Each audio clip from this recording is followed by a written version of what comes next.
Salamlar gənclər, bu günləri sizinlə artıq növbəti mövzumuz olan Microsoft Office proqram paketinə daxil olan Word proqramına baxmış olacağıq. Ümumiyyətlə, bilirik ki, bilməsək də məlumatımız olsun, Word, Excel, PowerPoint və Access proqramlarından qəbula ümumilikdə minimum olaraq 9, maksimum olaraq isə qəbullar statistikasına baxanda maksimum 14 sual düşüb. Yəni, onu keçmək istəyiriksə Office proqramlarını bilməliyik və yaxud da 20-25 nəzərdə tuturuqsa, Office proqramlarına diqqət etmək lazımdır. Office proqramları çətin formada düşmür, amma bəzi şeyləri nəzərə alsaq görərik ki, heç də çətin bir şey yoxdur, detallı şəkildə baxsaq. Ümumiyyətlə, Word-dən hansı formatda düşür, Word-lə bağlı hansı tip suallar düşür, onlara baxacağıq. Qeyd etdiyim kimi, Word-dən qəbula minimum 3, maksimum isə 4 dənə sual düşmüş olur. Gəlin başlayaq. Word proqramı hansı proqram paketinə daxil idi? Tətbiqi proqramlara aid idi, keçmişdik proqram təminatından. Çünki istifadəsinin işini asanlaşdırmaq üçün istifadə edilmiş olurdu. Daxil olduq Word proqramlarına mətn yazmaq üçün, mətnlərin redaktə edilməsi üçün istifadə edilirdi. Açdıq bu sahəni. Bu sahəni açandan sonra Backstage View, bu arada bu görüntünü deyə bilər ki, Backstage View görünüş rejimi soruşsa, bu ilk olaraq gördüyümüz görüntü rejimi bizdə Backstage View görünüş rejimi adlanmış olacaqdır. Daxil olaraq 4.0 sənədə daxil olduq. Deməli, həmin bu gördüyümüz, işləyəcəyimiz sahə 90% işlədiyimiz sahə bizdə Home tabı olur. Ümumi məlumatlar verim Word proqramı ilə bağlı olaraq, digər proqramlarda da düzdür bu şəkildədir. İşlədiyim sahə burada bu mənim. Bu arada Word sənədi, Word'ün əsas obyekti bizdə sənədlərimiz olacaq. Soruşa bilər ki, Word'ün əsas obyekti nədir? Word'ün əsas obyekti sənədlərimizdir. Excel'də kitablarımızdır.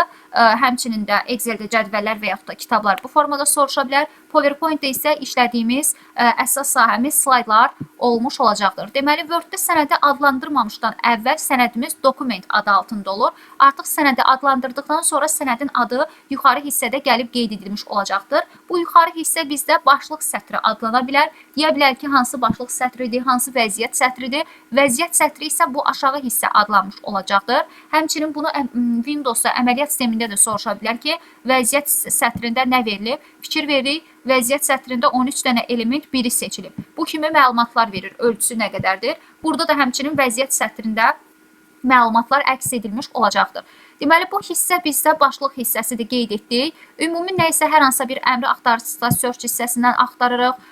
Bu bir hissə adları düşür, hansı tab harda yerləşir, bu tip məlumatlar olur.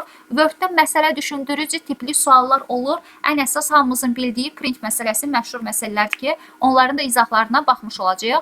Ümumi desə məsəl üçün, bu bizdə pəncərəmizdə fikir veririk, bu üzərinə vurduğumuz zaman çıxış etmirdi, taskbarda aktiv olurdu, pəncərəni minimallaşdırır, maksimallaşdırmış olurdu. X isə ümumi pəncərəni bağlamaq üçün istifadə edirdik. Alt F4 və Ctrl F4 düymələri vasitəsilə. Bizdə üfüqi və yaxud da şaquli zolaqlar deməyim, hər ikisi yoxdur deməyim. Burada yuxarı aşağıya doğru hərəkət etdirmək üçün scroll bardan istifadə etmiş oluruq. Qəbula nə düşür Word-la bağlı? Ümumiyyətlə, görüntüsü haqqında birinci məlumat verim. Burada File, Home, Insert, Draw yazılan hissələr bizim tablarımızdır. Deməli, tablarımız olacaq. Tablar qruplara bölünür. Məsəl üçün, mən hal-hazırda Home tabındayım. Home-da hansı qruplarım var? Clipboarddır, fontdur, paragrafdır, style, bunlar qruplardır. Və hər bir qrupda da əmrlərim var. Məsəl üçün, Clipboard qrupunun əmrləri, font qrupunun əmrləri daxilində yerləşir. Bu formada gedir. Qəbula hansı tablardan suallar düşür? Məsəl üçün, deyə bilər ki, File tabına daxil olan əmrləri seçin. Bu tip qəbul sualıdır. Sonra məsəl üçün bunu kəsir verir, deyir hansı qrupda yerləşir, hansı taba məxsusdur, bu tip suallar verə bilər. Insert tabından qəbula çox sual düşür. Yəni deyə bilər ki, sərlövhələrin əlavə edilməsi hansı tabda yerləşir? Sərlövhə header footer adlanır, qəbul sualıdır. Hətta uşaqlar demişdi, bu sərlövhə nə olan şeydir? Tərcüməsinə görə qeyd etmiş olacağıq. Review view tablarından qəbula suallar düşürmü? Bəli, düşür. Deməli, ümumi gələk. Burada aşağı hissə haqqında da məlumat verim, keçək tablara. Miqyaslarımız maksimum soruşur ki, bir qəbul sualıdır ki, maksimal miqyas Word-də nə qədərdir? Word-ün maksimal miqyası 500%-dir. Standart olaraq 100%-dən istifadə edirik. Minimal miqyasımıza baxırıq 10%-ə bərabər olmuş olur. Deməli, yadımızda saxlayırıq, qeyd götürürsünüzsə dərsi başlayandan qeydimiz nə idi? Əsas obyektimiz dedik ki, bizdə vərəqlərimiz idi. Daha sonra adlandırılmamışdan əvvəl dokument adı altındaydı. Sonra qeyd etdik, ilk görünüş açılan hissə Backstage View rejimi idi. Sonra başlıq sətri, vəziyyət sətri hansılardır qeyd etdik. Miqyasını da mütləq şəkildə qeyd etmiş olursunuz. Görünüş rejimləri də qəbula düşür. Bir-bir dedikcə qəbula düşmüş sualları da qeyd edəcəm. Birinci gəlirik fayl tabına. Fayl tabından qəbula nə tip suallar düşür? Elə belə bir sual idi ki, fayl tabına aid edilən əmrləri seçin. Fayl tabında hansı əmrlər var? Home'dur, new'dur, open'dur, info'dur, save, save as, print, share, export, close və more option bölmələri deməli burada yerləşmiş olur. Home bölməsi dedik ki, backstage view idi. Açdığımız zaman ilkin olaraq gördüyümüz. Burada nə görürəm? 0 sənədə daxil ola bilirik. Qısa yol olaraq elə baş hərfidir. Ctrl-N-dən istifadə edirik yeni sənəd yaratmaq üçün. Reset pinned bölməsi nədir? Bu arada belə bir sual verə bilər. Reset bölməsində maksimum 50 sənəd saxlanılır. Yaradılma tarixinə görə sıralanmış olacaqdır. Pinned bölməsində isə burada pinlədiyimiz, sabitlədiyimiz olacaq. Bu WhatsApp mesajlarında da sabitləyirik, üstə çıxır. Yeni versiyada 365-də də yazılır ki, favorilər, favorit. Məsəl üçün bunu seçdiyim zaman fikir verirəmsə, bu gəlib burada. Deyəcəksiniz ki, nəyimizə lazımdır, nəyə lazımdır? İlk əvvəl yaratdıqlarımız gedir, lap aşağı düşür. Mənə də ən aşağıda yaratdığım lazımdırsa gəlib pinləyə bilərəm. Open sənədin açılmasıdır. Sənədi açmaq üçün Ctrl-O düyməsindən istifadə etmiş oluruq. Burada dokumentlərimiz, fayllar yerləşəcək. Sənədi haralardan aça bilərik? Burada yerləşir. OneDrive-dan, DiskPC-dən paylaşıb aça bilərik, həmçinin browserdən. GetAddons, MyAddons, Office proqramlarına yükləyə biləcəyim proqramlar yerləşir. Əlavə məsəl üçün GBT olsun, başqa proqramlar olsun. Buradan gəlib yükləmək olur. Wikipedia və yaxud da başqa biri. Yəni, proqram daxilində başqa bir proqram əlavə etmək desə, GetAddons-dən əlavə etmək mümkündür. Info ümumi sənəd haqqında məlumat verilmiş olacaq sağ hissədə. Desək ki, sənədi koda qoyulması soruşsa, Word proqramında sənədi koda qoymaq üçün File tabının info bölməsində Protect Document bölməsi vasitəsilə sənədi koda qoya bilərik. Bu da bir qəbul sualı ola bilər. Nə bilirsiniz, bəlkə sabah getdiniz, ayın 15-də qəbula bu sual düşdü ki, Word-də sənədi hardan koda qoyuruq. Gəldi fayl tabının info bölməsinin Protect Document bölməsindən sənədi koda qoymuş oluruq. Bu yalnız kitab rejimidir. Buradan gəlib həmin əmrləri istifadə etmək olar. Bu arada belə bir sual da verə bilər ki, bu müfəttişdir, heç yoxlama rolunu oynayır. Manage dokumenti isə silinmiş faylları geri qaytarmaq olurmu? Belə sual versə, bəli, olur. Deməli, fayldakı infodan Manage document bölməsi ilə save edilməyən və yaxud da silinən faylları geri qaytarmaq mümkün olur Word-də. Save-lə save as-dən qəbula sual düşürmü? Bəli. Save sənədi yaddaşda saxlamaq üçün istifadə edilir. Qısa yolu Ctrl-S-dir. Harda yaddaşda saxlaya bilərəm? Gəlib buradan seçirəm. Save as isə demişdik ki, sənədi fərqli ad altında, bəli, başqa yerdə yaddaşda saxlaya bilərəmmi? F12 düyməsindən istifadə edirdik. O da save as əmri idi. Print bölməsindən qəbula sual düşürmü? Bəli, məsələ düşür. Məsələni elə bu qəbula düşmüş sualları izah edəndə orada göstərmiş olacağam. Burada nələrə fikir verməliyik? Printeri özü seçir. Məsəl üçün bir müəssisədə birdən artıq printer varsa, ona uyğun printer seçilir. Print all page bütün səhifələri çap edəcək. Print selection sadəcə seçdiyim. Onda artıq fikir veririksə, məndə tutaq ki, bir dənə hər hansısa bir Word-də sənədim var. Tutaq ki, belə bir Word-də sənədim var. Deməli, mən sadəcə buranı seçirəmsə və yaxud da buranı seçmirəm, sənədimə fikir veririk 2 səhifədən ibarətdir. Mən elə bu səhifədə olub Ctrl-P düyməsinə vursam, sadəcə olduğum səhifəni çapa verəcək. Yəni, səhifə sayım 1-ə bərabər olacaq. Hamısı, yəni buradan fikir veririk, Ctrl-P düyməsinə vurdum, sadəcə birinci səhifəni çapa verəcək, ikinci səhifəni verməyəcək. Məndən səhifə sayım artıq 1 olacaq. Burada çaşmırıq məsələni həll edəndə. Sonra burada ola bilər odd even. Odd tək səhifələri, even cüt səhifələri çapa verəcək. Fikir verib başqa nə ola bilər? Custom seçilmiş, current mövcud kursorun olduğu deməlidir. Bu seçilmişdir, bu kursorun olduğudur. Custom print isə müəyyən aralıq verəndə.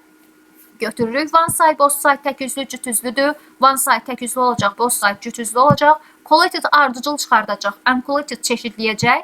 Daha sonra portret ölçüsüdür. Bunu layoutda da görəcəyik. Səhifə tərtibatı ilə bağlı olan hissələrdir. Sənədin ölçüsün. Deyə bilər ki, sənədin ölçüsüdür, səhifənin ölçüsüdür. Harda dəyişirik? Printdə və layout tabından dəyişmək mümkündür. Həmçinin mərcinin verilməsi. Bir səhifə maksimal olaraq nə qədər sənəd yerləşə bilər? Buna da diqqət edirik. Fikir verirsə, hər biri 2-nin qüvvətlidir. 2-yə vura-vura gedirik. Bir dənə sıranı pozan 6-dır. Qalanların hamısını 1, 2, 4, 6 yadımızda saxlaya bilərik. Sonra yenə 8 qaldığımız yerdən 16 kimi bir səhifədə maksimal olaraq 16 səhifə yerləşdirmək olar. Bu da print məsələsində bizə lazım olur. Kopya sayını yazıb sonra da printə keçmiş oluruq. Share sənədin paylaşılmasıdır. Baxıram, PDF və yaxud da dokument formasında sənədi paylaşa bilərik. Close pəncərəni bağlayacaq. Morda isə feedback, geri dönüş, hesab haqqında məlumat burada vermiş olacaqdır. Buradan baxa bilərsiniz ki, ofisiniz hansı versiyadadır. Sonra gəlir burada More bölməsində Options isə ümumi səhifə ilə bağlı bəzi tənzimləmələri aparmaq üçün istifadə edilir. Bizə qəbula düşə bilər burada Language bölməsindən. Language bölməsi dilin dəyişdirilməsidir. Dilin Language bölməsindən dedik ki, faylda Optiondan gəlib dəyişə bilərik. Sorsa ofisin dilini, kompüterin dili deyildir. Burada sonra isə klaviaturanın dilini buradan dəyişirik. Əlavə olaraq burada Customize Ribbon-dan Quick Access Toolbar-a baxmalıyıq. Customize Ribbon-da desək ki, bütün tabları harada görə bilərik, yerləşən bütün tablar, əmrləri və əlavə bir tab necə əlavə edə bilərik. Customize Ribbon-da baxıram ki, yeni tab əlavə edə bilərəm. Quick Access Toolbar bölməsində isə burada yenə bütün məşhur əmrlərin, populyar əmrlərin sağ hissə mənə nəyi xatırladır? Cəlb müraciət panelinin əmrlərini xatırlatmış olacaq. Burada həmin əmrlər qəbula düşür. Yəni necə düşür? Android'un mənası nədir? Onları da indi qısa yollar olaraq qeyd etmiş olacağım. Bu belə fayl tabını bitirdik. Fayl tabından sonra növbəti tabımız gəlir. Home tabı. Home tabında qəbula necə düşür? Hansı tip suallar düşə bilər? Mən bura özümdən bir dənə mətn əlavə edirəm. Hazır mətn əlavə etdim. Deməli, indi artıq bu mətnin üzərində digər əmrləri göstərmiş olacağım. Deməli, Home tabından necə düşür? Qəbulda soruşa bilər ki, ana kəsir deyir ki, hansı tabda yerləşir? Hansı tabın qrupudur? Sonra deyə bilər ki, Home tabına aid olan düzgün verilənləri seç, hansılar Home tabına aid deyil, bu tipli suallar düşür. Deməli, clipboardda bilirik ki, mübadilə buferidir. Müəyyən kəsib kopyalayanda mübadilə buferinə düşür həmin bu verilənlər. Deməli, mən bunu kəsdim. Kəsdim, hara düşdü? Fikir veririk, mübadilə buferinə gedib düşmüş olacaq. Mübadilə buferinə maksimum 24 dənə element düşə bilər. Yəni, nə qədər kəsirəmsə, məsəl üçün, yeni yazı yazdım. Bunu seçdim. Fikir veririk. Ctrl X gəldi düşdü. Maksimum 24 dənə. 25-cini artıq əlavə edəndə bu birincini siləcək. Deməli, mübadilə buferinə maksimum 24 dənə element əlavə edilir. Bu arada belə suallar da vardı. Mübadilə buferinə fikir verirsək, tək-tək əlavə etdim. Bunları bir-bir seçib, məsəl üçün, bir-bir seçə bilərəm. Sonra nə edə bilərəm? Hamısını birlikdə yapışdıra bilərəm. Hamısını birlikdə silə bilərəm. Bunları, məsəl üçün, tək-tək seçib dediyi yapışdırmaq olur. Sonra tək-tək şəkildə silmək olur. Həmçinin də ümumi qrup şəklində yapışdırıb silmək olacaq. Bunlar da hər biri ayrılıqda bir qəbul sualıdır. Daha sonra burada növbəti əmrimizə baxırıq. Cut əmrinin qısa yolu Ctrl X-dir. Copy qısa yolu Ctrl C-dir. Paste-in qısa yolu isə Ctrl V-dir.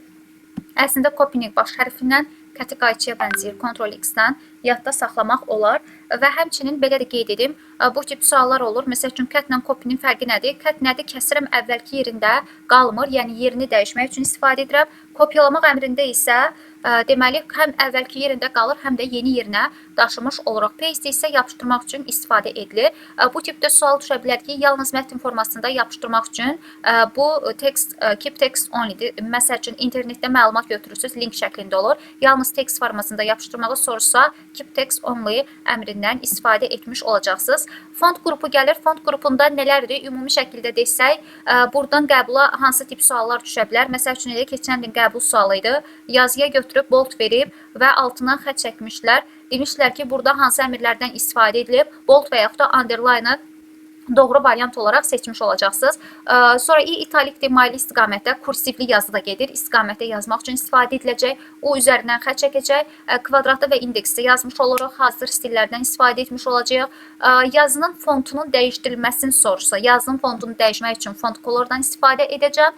Fontu coloru silmək üçün, formatı silmək üçün pozondan istifadə edirik. Sonra şriftin ölçüsü, maksimal şrift ölçüsü. Bu arada şriftin ölçüsü ilə bağlı suallar üçün indi qeyd edəcəm. Burada bəzi qeydlər var. Bu markerləməkdir. Yəni, bu olur, kitabda oxuyanda bəzi şeyləri qeyd kimi markerləmiş olurlar. Həmin hissələri markerləmək üçün istifadə edilir. Bunu qeyd etdiyim hazır hissələrdir.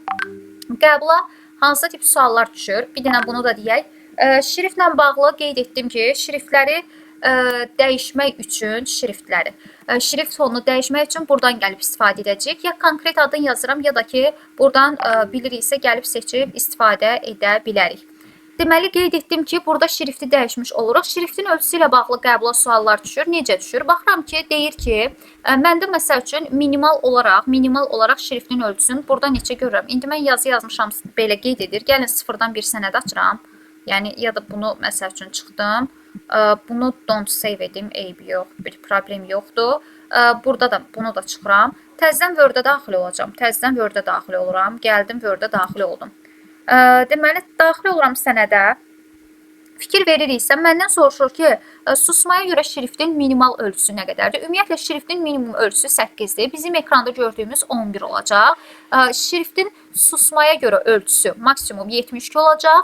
Amma burada maksimum olaraq şriftin ölçüsünü 1680, daha doğrusu 1687 yazsam.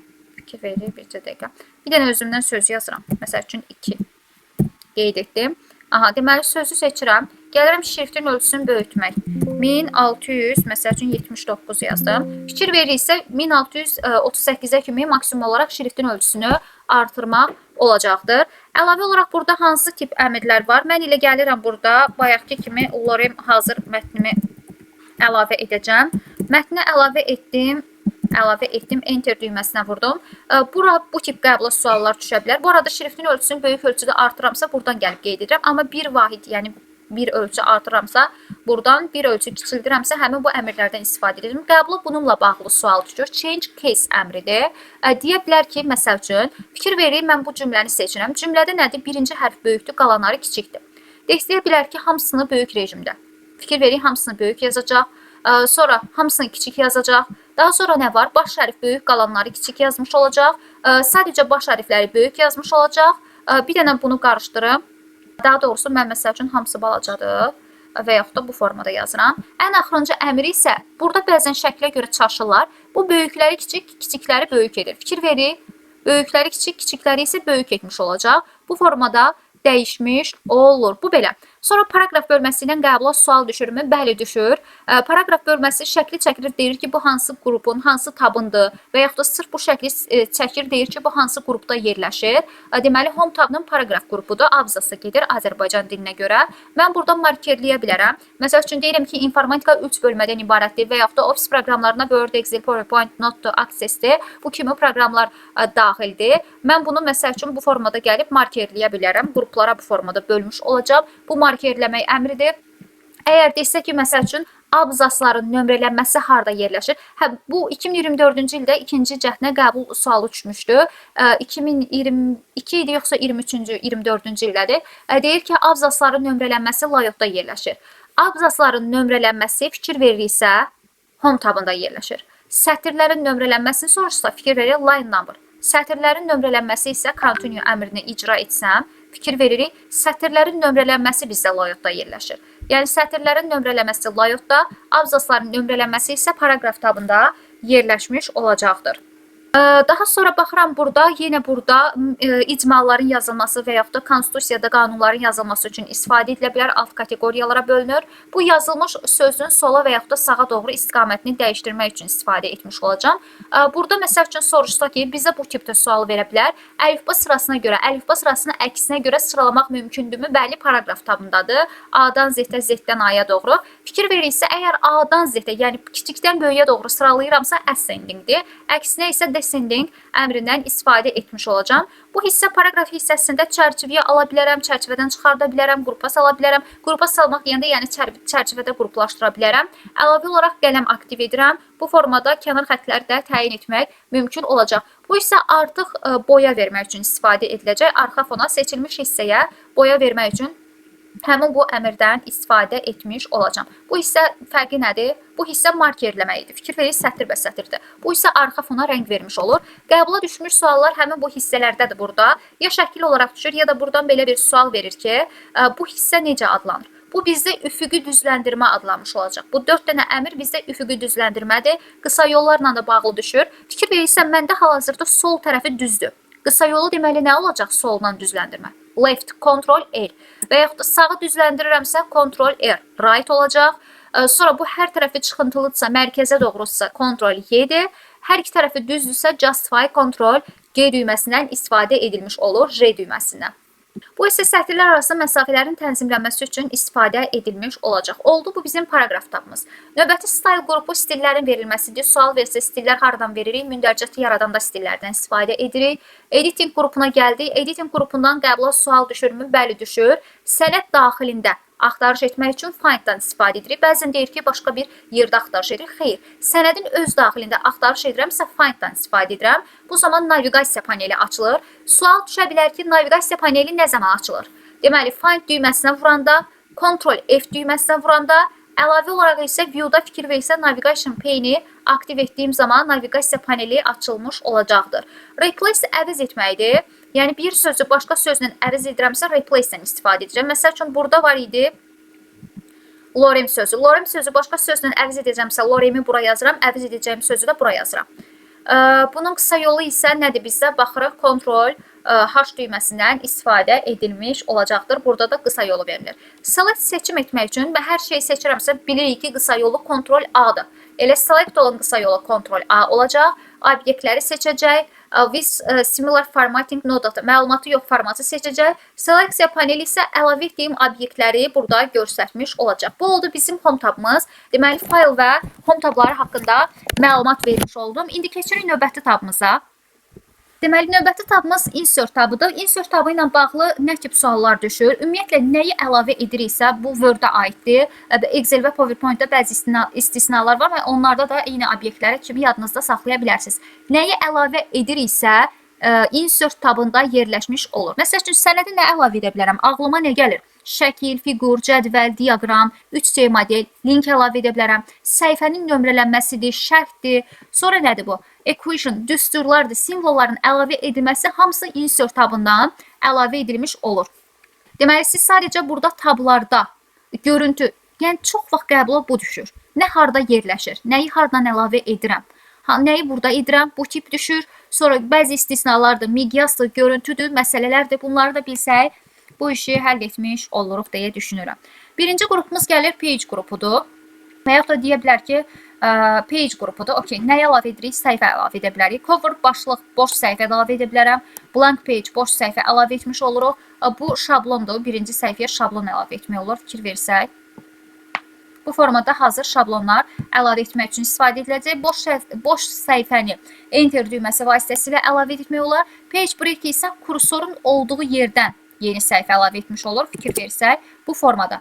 Etdiyim əməliyyatı geri qaytarmaq üçün fikir versək, Ctrl Z-dən istifadə etdim. Təzədən bərpa etmək üçün Ctrl Y-dən və yaxud da fikir veririk, həmin bu əmrlərdən istifadə etmiş oluruq. Undo və redo əmrlərindən. Deməli, undo geri qaytarır, daha doğrusu undo ləğv edir, redo isə bərpa etmiş olur. Table cədvəl əlavə edilmək üçün istifadə edilir. Gəlirəm cədvəlimi əlavə edirəm. Cədvəlin əlavə edilməsinin baxıraq insert table, drop table, Excel-dən əlavə edə bilərəm, hazır şablonlardan və yaxud da convert text to table, texti table'a çevirə bilərəm. Bununla bağlı məsələ düşür, onu məsələ üstündə izah edəcəm. Cədvəli əlavə etdim. Bu arada nəyi əlavə ediriksə bu sualı da verir. Mənim əsas tablarım burada gördüyüm tablardır.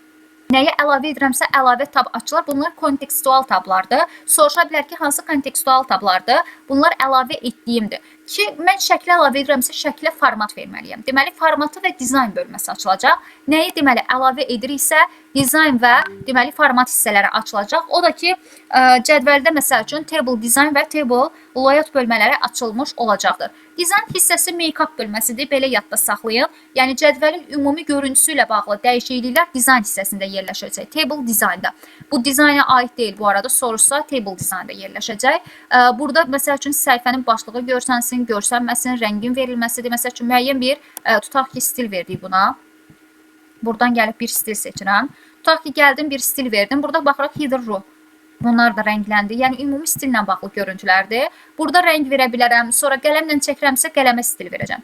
Table layout bölməsində isə, məsəl üçün, məndən soruşsa, bir məsəl sınağa və yaxud da qəbula da düşəcək tipdədir. Sınaqlara, məsəl üçün, düşübdüyümüz sınağına ki, sətr sütun hardan əlavə edilir cədvəldə? Cədvələ, məsəl üçün, sütunu təbii ki, sol-sağ. Fikir veririk, left-rightdır.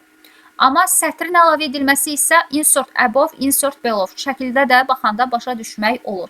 Qələmlə, pozanla tənzimləməmizi aparırıq. Sətri sütunu cədvəli silə bilərik. Sətr sütun nə idi? Kolum sütunlarımız idi, row sətirlərimiz idi. Xanaları, sətirləri, sütunları ümumi cədvəli silmək olur. Bu arada belə bir sual da düşür. Cədvəlin özünü siliriksə, deməli, Cədvəlin daxilindəki elementi silirəmsə delete düyməsindən, cədvəlin hər hansısa bir fraqmentini silirəmsə backspace düyməsindən istifadə edirəm. Qəbula bununla bağlı məsələ düşür. Split cells'dan, split table-dan onlara baxacağıq. Məsəl üçün deyir ki, 3-cü sətirdəki məsəl üçün 4 deməli birinci sətirdəki 4 dənə xana seçilir və deyir ki, merge cells edilir. Fikir verimsə xanaları birləşdirdi. Sonra da deyir ki, məsəl üçün 3-cü sətirdəki seçilir və gəlir split cells edilir. Yəni bölünür.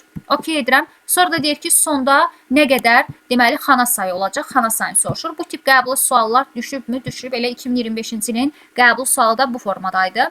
Sonra mətn yazdım. Mətnin sol sağ hansı istiqamətdə olsun, xana daxilində istiqaməti dəyişdirilmiş olacaq. Sıralamanı dəyişmiş oluruq. Bir də convert to text. Texti daha doğrusu table-ı tekstə çevirmək üçün istifadə edilir tərsinə.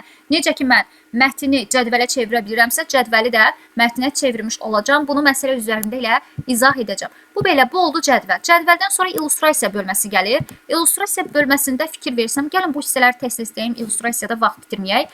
Qəbula sual düşmüşdü ki, klaviaturada olmayan, deyir ki, məsəl üçün hər hansısa bir əlifbanın simvollarının əlavə edilməsi, biraz əlifbanın olması çaşdırmasın, yəni simvoldan söhbət gedir. Həmin o simvollar, deməli, klaviaturada olmayan düymələr simvollar bölməsində yerləşəcək. Məsəl üçün, hər hansısa bir ölkənin olsun, o da niyə görədir? Fikir verik, Unicode və ASCII kod var. Unicode demişdik ki, bütün beynəlxalq dilləri əhatə edir. Bəli, klaviaturada olmayan simvolları biz simvol bölməsindən əlavə etmiş olurduq. Equation isə artıq düsturlar, riyazi ifadələr üstündə işləmək üçün istifadə ediləcək. Baxıram ki, düsturlardır, nə bilim, maketləri də əlavə edirik üstündə işləmək üçün.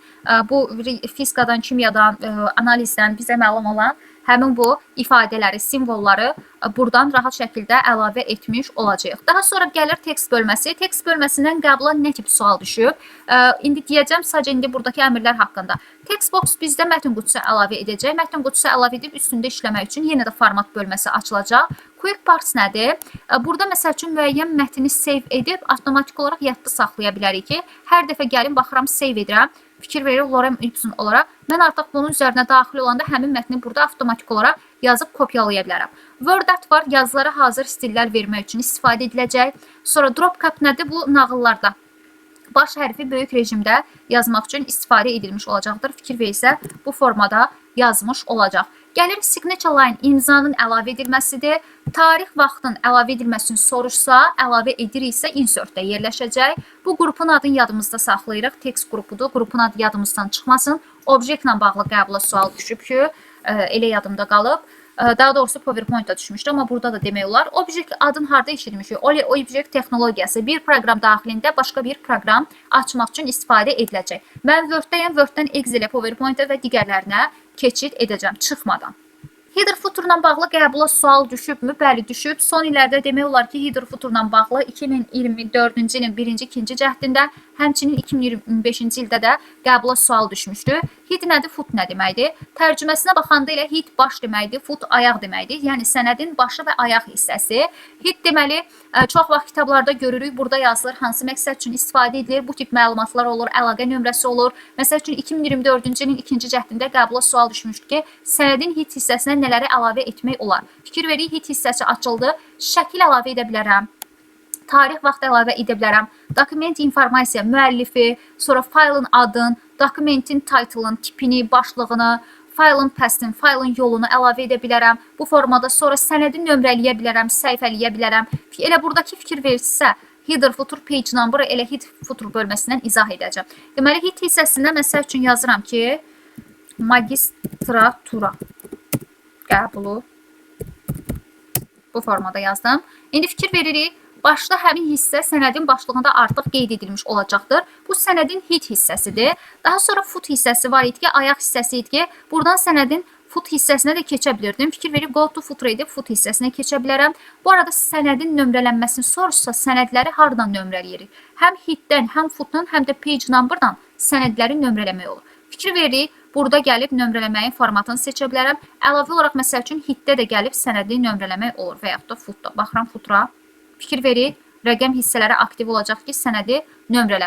Deməli, header footer adlarını yadımızdan çıxartmırıq, sərlövhə gedir. Sual verib, belə sual düşüb, sərlövhə harada yerləşir? Sərlövhə deməli, insertdə header footer bölməsində yerləşir. Yuxarı aşağı sərlövhə desə, hid yuxarı sərlövhədir, food isə aşağı sərlövhə olmuş olacaq. Yəni sənədin tipini, formatını qeyd etmək üçün əlavə olaraq nələr yerləşdirə bilərik dedim. Şəkildir, fiqurdur, sənədin propertiyasıdır, xüsusiyyətləridir, faylın tipidir, müəllifin adını, bu kimi məlumatları qeyd etmək olur. Sonra kommentariya hissəsi gəlir, şərh hissəsidir.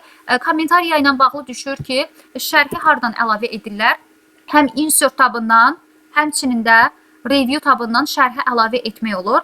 Insert tabından əslində bir müəyyən bənzətmə ilə insertdə tək olanlar insertdə qalırdı. Fikir versə kommentariyaya gəlib burada tək qalıb. Review bölməsində isə burada bütün, demək olar ki, bütün nəsil əqrabası kommentariya bura yığılır. Bu artıq bizdə review tabında yerləşmiş olacaqdır. Review tabında həm yeni kommentariyanın əlavə edilməsi, kommentariyalar arasında keçidlər silimə, insert bölməsində isə təkcə kommentariya belə yerləşmiş olacaq.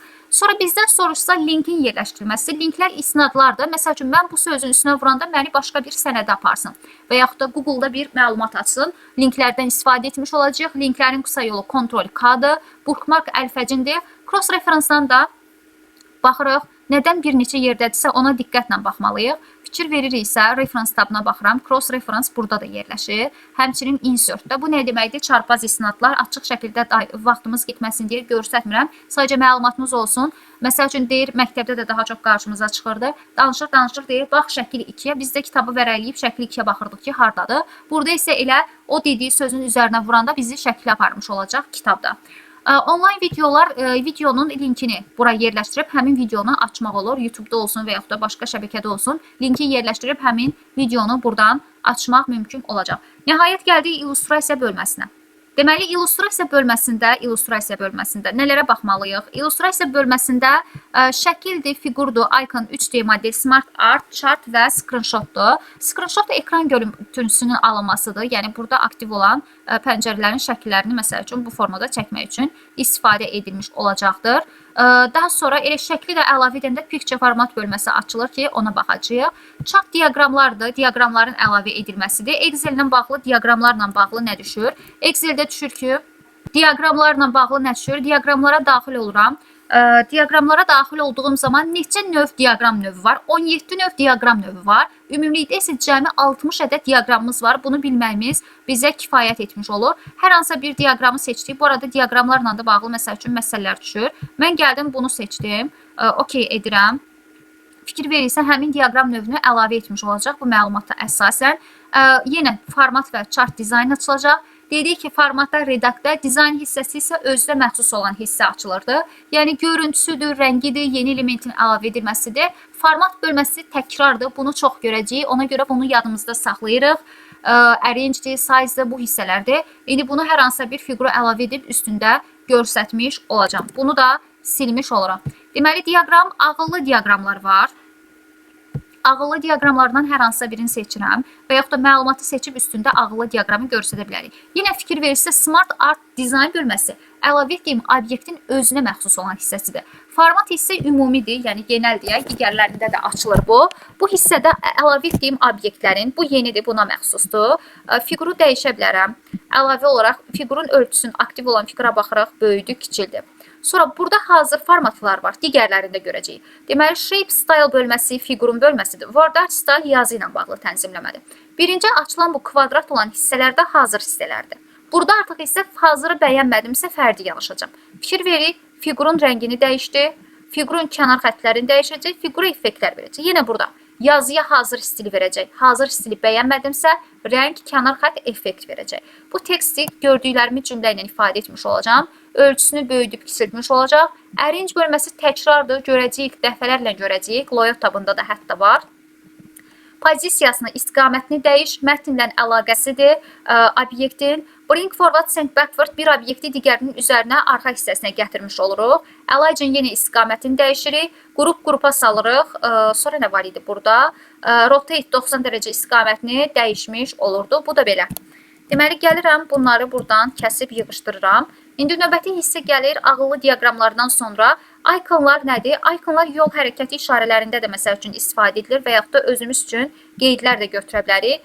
İkonlar, şəkillər, stock image 2019-cu ildən bu arada bunlardan istifadə edilir. Əvvəlki versiyalarda yox idi. Məsəl üçün burada bu şarı seçdim, insert düyməsinə vurdum. Yenə də fikir verirsiniz, sadəcə qrafik format eynidir. Hazır stil, fərdi yanaşdım. Sonra bu artıq arrange bölməsidir. Yazı olmadığına görə yenə istiqaməti, mətnlə əlaqəsi, yenə də təkrar əmrlərdir. Bu da şəkildə olduğu kimi şəkli screenshot deyirik, crop kəsmək mümkün olur. İkonlar, fiqurlar və şəkillər qaldı. Şəkillər burada məsəl üçün ixtiyari bir şəkli əlavə edib üstündə işləmək olar. Bunu şəklə əlavə etdik. Yenə shape format bölməsindən şəkillə əlavəli fiqur hissəsi burada təzədən açılır. Yenə hazır stil, fərdi yanaşma. Burada da baxırıq. Hazır stil, fərdi yanaşma. Artıq arrange bölməsi yenə təkrardır bizdə və burada yenə size ölçü ilə bağlı tənzimləmələr yerləşmiş olacaq. Pozisiya bölməsində obyektin istiqamətini dəyişmək üçün istifadə ediləcək. Bu obyektin mətnlə əlaqəsidir. Burada fikir verirsə, obyekti mətnlə əlaqələndiririk. Bring forward, send backward hissəsi isə artıq burada bir obyekti digərinin üzərinə və arxasına gətirmək üçün istifadə edilmiş olacaq. Selection pane isə fikir verir, əlavə etdiyim obyektləri gizlədə bilərəm və yaxud da hamısını görə bilərəm. Fikir verir, bu formada görsədib gizlətmək olur. Bu sualı da məsəl üçün verə bilərlər. Şəkil bölməsi qaldı. Şəkli stokdan onlayn formada və picture varsa oradan götürürəm. Onlayn platformamız yadımızda saxlayırıq Bing'dir. Bing'də görsək, Bing Google kimi bir axtarış platformasıdır. Mən gəldim burada məsəl üçün hər hansısa bir heyvanı seçib şəklini əlavə edib üstündə görsədə bilərəm. Burada sincab əlavə etdik. Həmin bu sincabla bağlı yenə format bölməsi açılacaq ki, daha doğrusu picture format bölməsi açılır ki, fikir veririk, yenə təkrardır. Şəkli burada məsəl üçün 3-ün 4-ə falan özümüz istəsək kəsə bilərik. Bu qədər detallı düşməz. Arrange bölməsi yenə təkrardır. Picture style hazır stildir, fərdi yanaşırdıq. Burada isə normal adi şəkil çəkdirəndə də korreksiyalar, effektlər veririk, eyni şeylər. Bir dənə remove background ki, burada müəyyən bir hissəni kəsib saxlamaq üçün bu formada istifadə edilmiş olacaq. Bu da belə. Insert tabına məncə bitirdik, hər şeyi qeyd etdik. Bir dənə yadımızda saxlayırıq, kontekstual tablar nə idi? Əlavə etdiyimiz zaman əlavə açılan tablar. Yəni əsas tablar deyil. Əsas tabları soruşsa, əsas tablarımız bunlardır.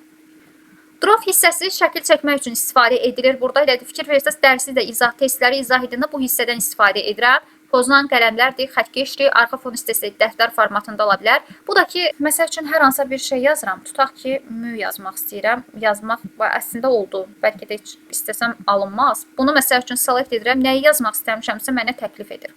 Buradan təklif etmiş olacaq. Nəyisə yazmaq istəsə. Əslində sensor ekranda daha rahat olur. Olmayanlar gəlib buradan yazıb istifadə edə bilər. Dizayn bölməsindən qəbula sual düşübmü? Bəli, düşüb. Necə düşür? Burada hazır tema, stillər vermək üçün tema bölməsindən istifadə edilir. Mən temanı verdiyim zaman fikir veririk, həm rəng vermiş olacağım, həm font verəcəm, həm də effekt verəcəm. Ola bilər ki, verdim bunu, bəyənməyə bilərəm. Bəyənməyəndə artıq gəlib fərdi yanaşıram. Rəngə, fonta, effektlərə buradan gəlib fərdi yanaşırıq. Bura qəbul sualı olaraq belə bir sual düşüb. Bunu çəkir deyir, hansı tabda yerləşir? Rənglə, bəzəklə olan hissələr dizaynda yerləşir. Belə yadınızda saxlayın. Bunun adı bu arada fərdi su nişanı gedir. Bəzən çaşırlar. Belə bir şey görsəz ad bilin ki, watermarkın tərcüməsidir fərdi su nişanı. Watermark fərdiləşdirməkdir. Bunu daha çox Bunker müəllimlər edir. Məsəl üçün, mən istəyirəm ki, öz adım burada yazılsın. Mən hazırladığım sənədlər məsəl üçün paylaşılmasın. Bu zaman öz adımı bəs necə edəcəm? Fikir verik, custom watermark. Ləğv etmək üçün isə remove watermark əmrindən istifadə etmiş olacağam. Səhifənin rənginin dəyişdirilməsini soruşsa, buradan gəlib dəyişirik. Fill effektdən gəlib şəkil soruşsa, bu arada məsəl üçün nə harda gizlidirsə bunlara diqqət etməliyik. Şəkil əlavə etmək üçün arxa fona, deməli dizayndakı gəldik hara page colordan picture, select picture şəkli seçib əlavə etmək mümkün olacaq.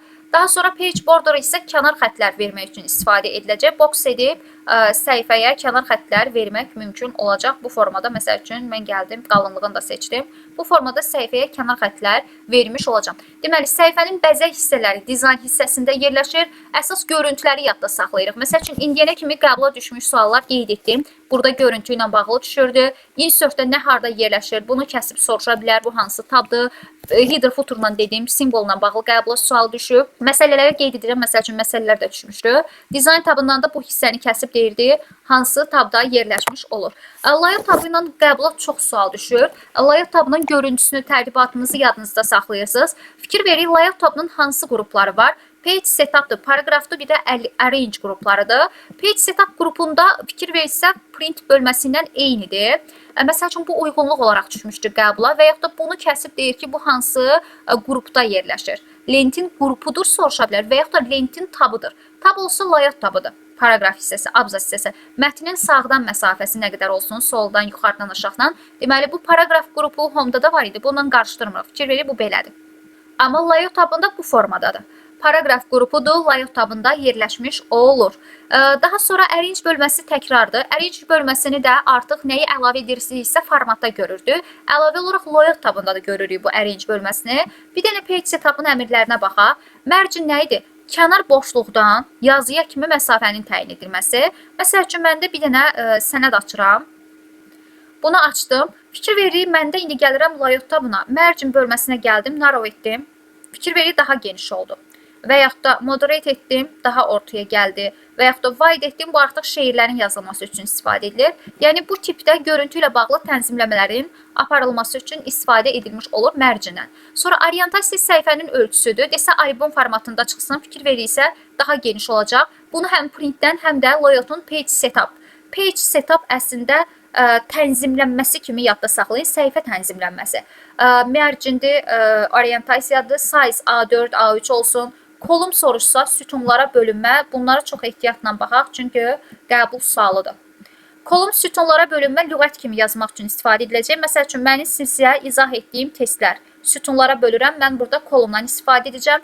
Breaks yeni səhifələrin əlavə edilməsidir. Tək səhifədən təkə, cütdən cütə keçid etmək olur. Line number sətirlərin dedik ki, nömrələnməsidir. Bu da qəbula düşmüş sualdır. İndi sualları izləyəndə baxacaqsınız.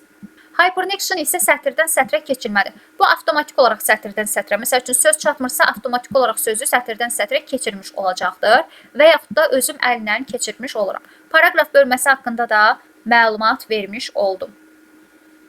Gəlin elə bir videoda izah edəcəm, hamısını elə bitirək hamısını. Bizə reference tabı gəlir. Reference mailing tabından qəbula sual düşmür.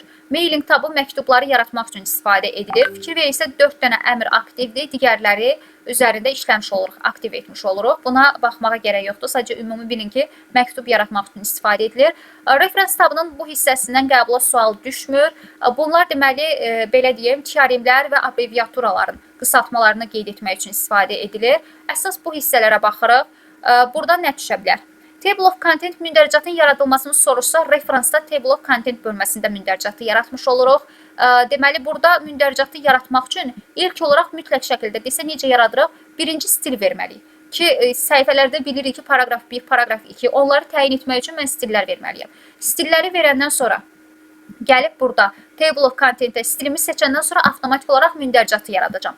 Mündəricata yenilənmələri burada edəcəm, yeni məlumatda əlavə etmiş olacağım. O oldu Table Content. Bu nədir? Footnote hissəsi.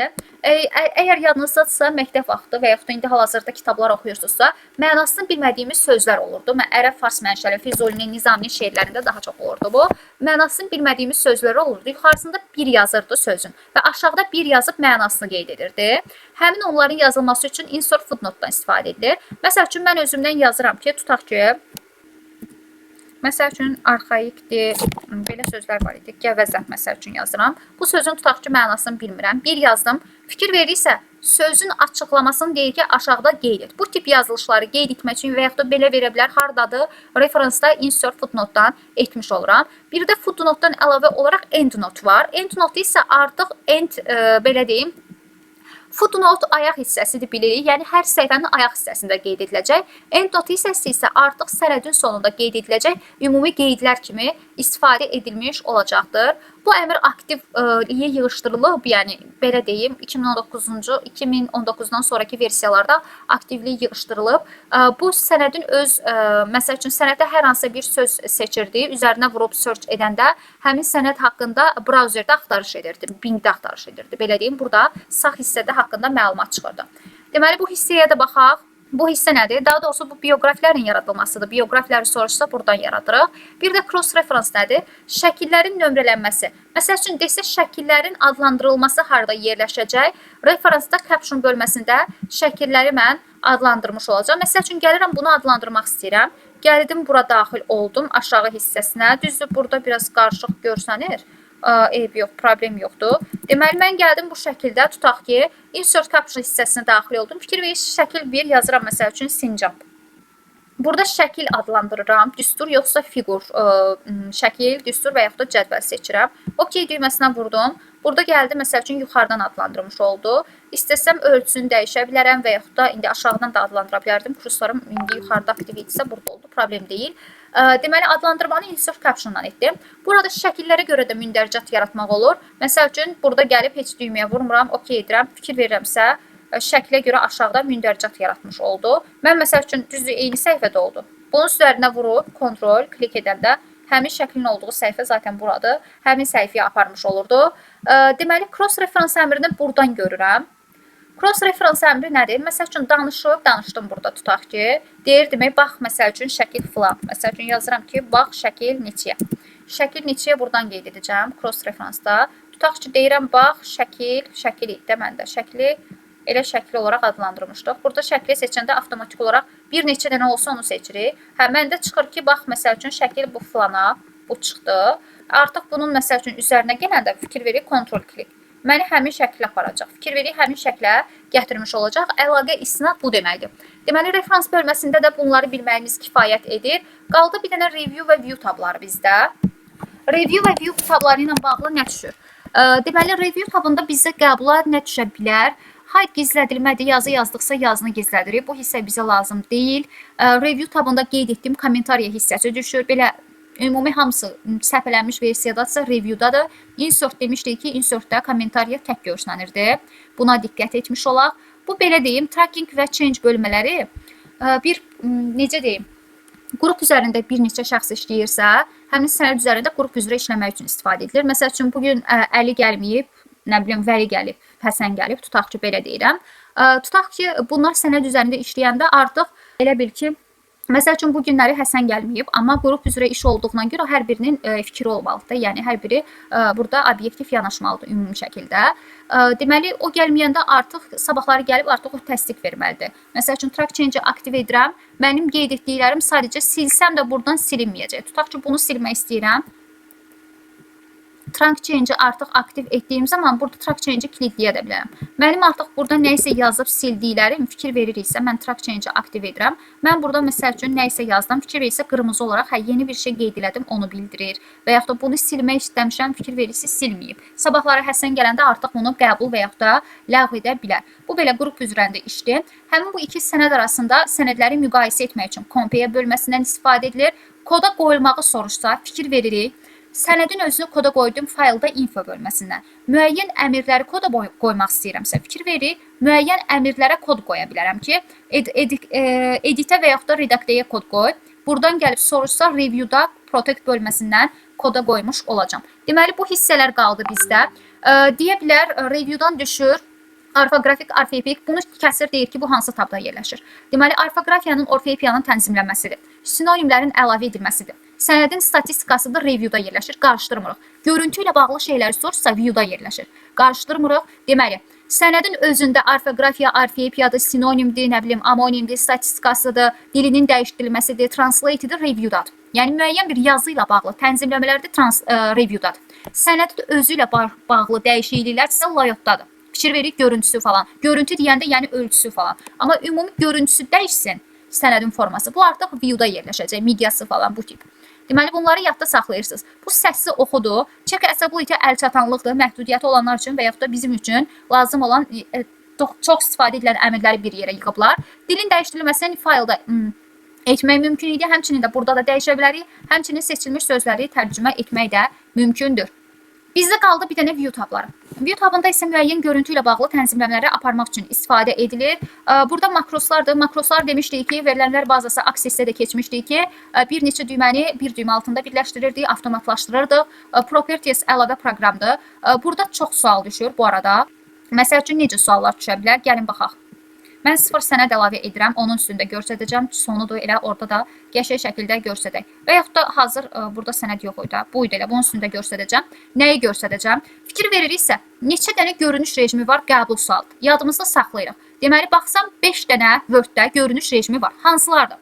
Read mode kitab rejimidir. Kitab kimi açır, kitab kimi vərəqləyirəm. Görüntünü versə biləcəm ki, bu artıq kitab rejimindədir. Baxırıq yuxarı, aşağı başlıq hissələri də görsənir bizdən. Escape düyməsi vasitəsilə çıxırıq. Bilirik ki, müəyyən bir rejimdən escape düyməsi vasitəsilə çıxmış oluruq. Daha sonra baxıram, növbəti gəlir. Print layout bizim standart rejimimizdir. Ekranda gördüyümüz rejim print layoutdur. Web layout web səhifə, browser, o Google Chrome'da axtarırıq, Wikipedia'da falan. Həmin o axtarışı bizi hatırladır. Outline-a baxırıq, bu formadadır. Sırf mətn üzərində işləmək üçün buradan çıxdım. Həm outline, həmçinin də bizdə fikir veririksə, draft rejimləri var ki, mətnlərin üzərində işləmək üçün istifadə edilmiş olacaq. Daxil oldum print layout-a. Deməli, 5 dənə görünüş rejimimiz var, yaddan çıxartmırıq. Bir də görünüş rejimləri ilə bağlı qəbula belə bir sual düşür. İndi deyəcəm necə düşür.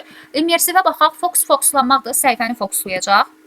Sənədi bu səsli şəkildə oxuyacaq. Vertical to side nədir? Vertical hal-hazırda scroll barı yuxarı aşağı doğru hərəkət etdirirəm. Həmçinin də belə bir rejim var. Bunu da yadda saxlayaq. Bəzi istisnalardır ki, qəbula düşür. Ehtiyatlı olan hissələrə baxaq. Side to side rejimində fikir verirsə, miqyas artmır. Sənədi kitab kimi görə bilsəm də miqyası artıra bilmirəm. Show bölməsində gəlirik, nələri göstərə bilərik? Bayaqları dedim, navigasiya panelini. Navigasiya panelini yadımıza salsaq, əlavə harda göstərə bilirdim? Home-da, Find-da, həmçinin Ctrl F düyməsinə vuraraq. Grindless tor xətlərdir, arxa fonu belə tor xətlər. Aha, gəldik. Ruler. Xəttkeşlə bağlı qəbula sual düşür. Qəbula necə sual düşür? Fikir verirsə, mən hal-hazırda print layout-dayam. Xəttkeşlərimin hər ikisi də görsənir. Əgər 2T görürəmsə, sonu 2T ilə bitirsə, deməli hər iki xəttkeşim görsənir. Deyir ki, xəttkeş hansı görünüş rejimlərdə görsənmir və yaxud da görsənir. Print layout-da hər ikisi görsənir. Read mode-da T hərfi görmürəm. Fikir veririk, xəttkeşim yoxdur. T yoxdursa, xəttkeş də yoxdur. Web layout-da bir dənə T ilə bitir. Deməli, bir dənə xəttkeşim görsənəcək. Sonra baxıram, outline. Outline-da T ilə bitmir. Ortasında ola bilər. Mən sonu ilə bağlı deyirəm. Outline-ın sonu bitmirsə, deməli, xəttkeş görsənməyəcək. Bir də var idi, bizdə baxıram, draft. Draft T ilə bitirsə, bir T varsa, deməli, bir xəttkeşim görsənmiş olacaq. T bitməsinə baxırıq, outline-ı qarışdırmırıq. Sonu 2T ilə bitirsə, hər iki xəttkeşim bitmirsə, yoxdur. Biri ilə bitirsə, bir xəttkeş görsənmiş olacaq. Gəldik, bununla bağlı, yəni bu tip düşüb qəbula. Miqyasın belə bir qəbul sualı var idi. Ətraflı görünüş rejimi almaq üçün nə etmək lazımdır? Sənədin miqyasını artırmaq. Bəli, sənədin miqyasını da zoom bölməsindən artırırıq. Burada baxıram, miqyasını dedik ki, maksimum olaraq 500-ə kimi artırmaq olur. Hansı göstəricədəyəmsə, 100-ə qayıtmaq üçün gəlirdi, həmin bu 100-ü seçmiş olurduq. Bir səhifəni göstərəcək, bütün səhifələri yığacaq. Burada səhifəni ekran boyu yaxınlaşdırmış olur, bu da uzaqlaşdırmış olur. Deməli, belə qeyd edim, qəbula Windows-la bağlı sual düşürmü? Bəli. View tabından qəbula nə düşür? Ya Show-dan düşür, ya View görüntü ilə bağlı düşür, ya da ki, bu Window qrupundan düşür. Window qrupundan necə düşür? Elə bunu kəsir verir ki, hansı tabda yerləşir, hansı qrupda yerləşir və yaxud da bu əmrləri verir, Windows özün vermir, hansı qrupun əmrləridir. Switch window aktiv olan pəncərələri göstərir. Mən aradayam, qəbul 2012-də orada aktiv quş işarəsi göstərəcək. İndi baxırıq Window qrupunun əmrlərinə. New window yeni sənəd yaratmır. Bu arada çaşırlar. New window həmin sənədi fikir verirsə açdı. Bayaqkini baxıram ki, bayaqkini nə etdi? 2012.1.2 olaraq adlandırmış olacaq. Yəni, eyni sənədin kopyasını açır New Window. Arrange all aktiv pəncərələri düzür. Fikir veririk, aktiv pəncərələri ekranda düzmüş olacaq. Bizdən soruşsa, bu formada gəldim, düzdüm. Split hal-hazırda ekranda gördüyümü 2 ilə bölmüş olacaq. Remove split etdim, qaytardım. Use side by side yanaşı düzür. Məsəl üçün, bununla dokument 2-ni yanaşı düzdüm. Fikir verirsə, mən birini hərəkət etdirəndə ikisi də hərəkət edəcək. Amma mən istəyirəm ki, bu hərəkət edəndə digəri dayansın. O zaman buradan gəlirəm, synchron scrolling əmrini qeyri aktiv edirəm. İndi fikir versəm, bunu hərəkət etdirəndə digəri sabit qalmış olacaq. Bu da belə. Bu da pozisiyanı əvvəlki vəziyyətə qaytarmış olur. Bu belə. Bu da oldu View tabı. Qeyd etdiyim kimi View tabından görüntü ilə bağlı düşür. Bu hissələr baxırıq. Yəni, diqqət etməli olduğunuz fayldır. Faylın əmrləridir. Daha sonra Home tabının elə bil ki, save eləyində, yadınızda saxlayın, tablarda hansı qruplar, hansı əmrlər var. Insert-dür, dəfələrlə düşüb. Design tabıdır, Layout tabından çox-çox düşür.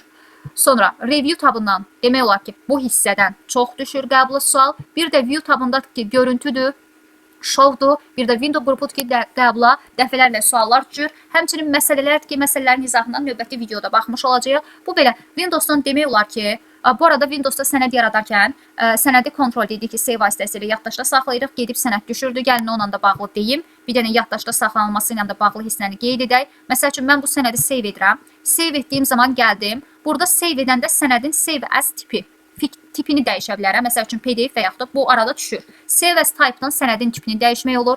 Əlavə olaraq burada məsəl üçün müəllif kimi tools bölməsindən bu da bir sual düşmüşdü ki, sənədi save edərkən məsəl üçün onu hide password kod qoya bilərəm. Fikir verin, general option bölməsindən sənədi gəlib kod qoymaq mümkündür ki, bu hissəyə də baxmaq lazımdır. Word sənədinin genişlənməsi .docx.dotm formatında olmuş olur. Bu da belə. Ümumiyyətlə Word ilə bağlı demək olar ki, hər şeyi qeyd etdim. Növbəti videoda da qeyd etdiyim kimi artıq qəbula düşmüş sualların izahına baxmış olacağıq. Ümid edirəm ki, video izahı hər biriniz üçün faydalı olmuşdur. İnşallah gələn izahlarda görüşənədək hər birinizə uğurlar əziz tələbələr.